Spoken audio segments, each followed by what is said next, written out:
একদম বিছানায় পড়া ছিলেন। হ্যাঁ, এর বেশি আমি উড়ে থাকতাম না। এর বেশি উঠাইতে পারতেন না। না, তো আমাদের এখান থেকে চিকিৎসা শুরু করার কতদিনের মধ্যে আপনার মনে হলো যে একটু স্বাভাবিকের দিকে আসতেছেন? 6 মাস ওর ওষুধ খাইছে আর এই স্বাভাবিক হইছে। 6 মাসের মধ্যে গিয়া দেখা গেল যে আল্লাহর রহমতে সম্পূর্ণরূপে হ্যাঁ, এরপরে আমি থাকতাম না, যে আমি টানতে আমার টাইম টানতেও চাইতাম। মানে আগে তো এতটুকু উঠাইতে পারতেন না। হ্যাঁ। এখন উঠান তো আবার পুরোটা উঠাইতে পারে। একটা এখন এই জায়গায় কি কোনো ব্যথাটা অনুভব হয়? ওইখানে ব্যথা নাই। এখন কোনো শারীরিক ভাবে কোনো সমস্যা আপনি বুঝেন? না, মানসিক ভাবে কোনো সমস্যা আছে আপনার? কোনো সমস্যা নেই। এখন কোনো সমস্যা বুঝতেছেন? আসসালামু আলাইকুম ওয়া রাহমাতুল্লাহি ওয়া বারাকাতুহু। আমি ডক্টর মোহাম্মদ আসলাম, ডিএইচএমএইচ বিএইচবি ঢাকা, বিএইচএমএইচ অনকোর্স ঢাকা বিশ্ববিদ্যালয়। বর্তমানে বিশ্বনন্দিত ক্যান্সার চিকিৎসক অধ্যক্ষ ডক্টর এস.এন. সারোয়ার স্যারের চেম্বার গণস্বাস্থ্য হোমিওতে ক্যান্সার চিকিৎসক হিসাবে নিয়োজিত আছি। চলুন আমরা সরাসরি রোগীর কাছে চলে যাচ্ছি। আসসালামু আলাইকুম। বাজান কেমন আছেন আপনি? আলহামদুলিল্লাহ। আল্লাহর রহমতে ভালো আছেন? আচ্ছা বাজান, আপনার নাম কি? আব্দুল রব, আপনার বাবার নাম কি? নেজারি মাঝি, নেয়াজ আলী মাঝি। আপনার মায়ের নাম? জলেকা খাতুন। জলেখা খাতুন। আপনার যেখানে থাকেন ওই জায়গায় গ্রামটার নাম কি? গ্রামের নাম গোবিন্দিয়া। গোবিন্দিয়া। গ্রাম হলো গোবিন্দিয়া। গোবিন্দিয়া ইউনিয়ন আনাস্তর ইউনিয়ন। আনাসচর। আনাসচর ইউনিয়ন। থানা কোনটা পড়ছে? চাঁদপুর চাঁদপুর থানা। থানা। থানা চাঁদপুর। চাঁদপুর। জেলা? 07। জেলা চাঁদপুর। আপনি বাজান সর্বপ্রথম কি সমস্যায় আক্রান্ত হয়েছিলেন? এসে হয়েছিল আপনার? বিসমিল্লাহির রহমানির রহিম। ব্যাপার হচ্ছে আমি প্রথম আমার একটা কাশি এসেছি। আচ্ছা কাশতে আমি ঘাম টাম দিয়ে পেঁয়াকে শুবিয়ে দিত আমার। জি। এটা কোনো রকমের ওইটা কফ হইতো না, খালি কাশ। আচ্ছা কফ পরীক্ষা করছি, কফও কিছু আইয়া না। আমি বুক পরীক্ষা করছি, বুকও কিছু নাই। এরকম করতে করতে এই ডাক্তারগুলো আমার দ্বারা চিকিৎসা সম্ভব না। তা আমি মোয়াখালী জানি আচ্ছা আইলাম মোয়াখালী। মোয়াখালী আপনার পরীক্ষা করতে গিয়ে ধরা পড়ছে এই দ্বারা একটা ফুসফুসি, ডাইন দ্বারা একটা, বাম দ্বারা একটা। বাম দ্বার ডাইন দ্বারা ফুসফুসিটা তল যে চুলের মতো একটা ফাড়া দিছে। আচ্ছা আর এই ডাইন দ্বারে ফুসফুসিটার উপরে একটা কিলের মতো একটা দাগ করে দিছে। আচ্ছা।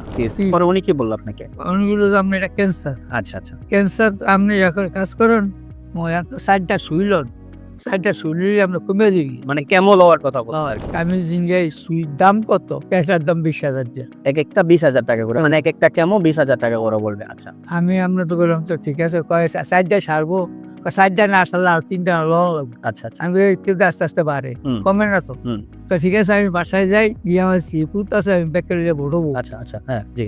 তোরা কি করবি? কি মহাকালী হাসপাতালে যাবি না কোনো যাবি? আচ্ছা তখন এই জ্ঞান করলো যে জগবাড়ির মসজিদ এক ইমাম সাহেব আছে। এই ইমাম সাহেব আপনার তো হচ্ছে ক্যান্সার। ইমাম সাহেব কিছু কেমন লয়, আর কিছু হচ্ছে এর ওষুধ। মানে আপনারা আমাদের ঠিকানাটা পাইলেন না? আপনাদের এদিকে একটা ইমাম সাহেব ছিলেন, হ্যাঁ ওনার ক্যান্সার ছিল। হ্যাঁ উনি ক্যান্সার যখন আক্রান্ত হয় তখন উনি কেমনই ছিল, আবার আমাদের ওষুধগুলো খাচ্ছিল, আলহামদুলিল্লাহ অনেকটা ভালো ছিল। পরে উনি আপনাদেরকে আমাদের ঠিকানা দেয়, পরে ওই ঠিকানায় আপনারা আমাদের এখানে আসেন।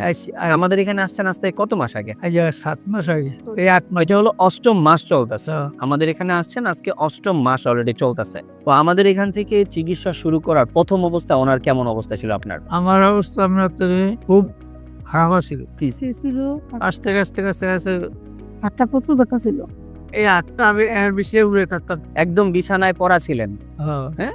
8টা এর বেশি আমি উড়ে থাকতাম না। এর বেশি উঠাইতে পারতেন না? না, তো আমাদের এখান থেকে চিকিৎসা শুরু করার কতদিনের মধ্যে আপনার মনে হলো যে একটু স্বাভাবিকের দিকে আসতেছেন? এই আমরা আস্তে আমরা একটা 6 মাস ওর ওষুধ খাইছে আর এই স্বাভাবিক হইছে। এই আস্তে আমি মানে প্রথম মাস আমাদের চলতেছিল, এখন থেকে আপনি আস্তে আস্তে একটু উন্নতি লাভ করতেছেন।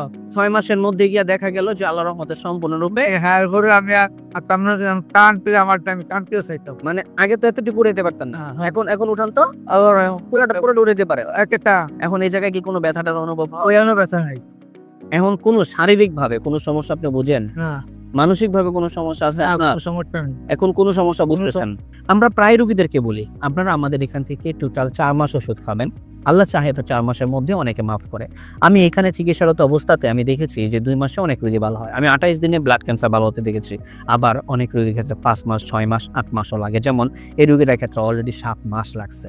7 মাস ধৈর্য সহকারে ওষুধ খাওয়ার ফল আজকে আলহামদুলিল্লাহ এই রোগীটা সম্পূর্ণরূপে সুস্থ।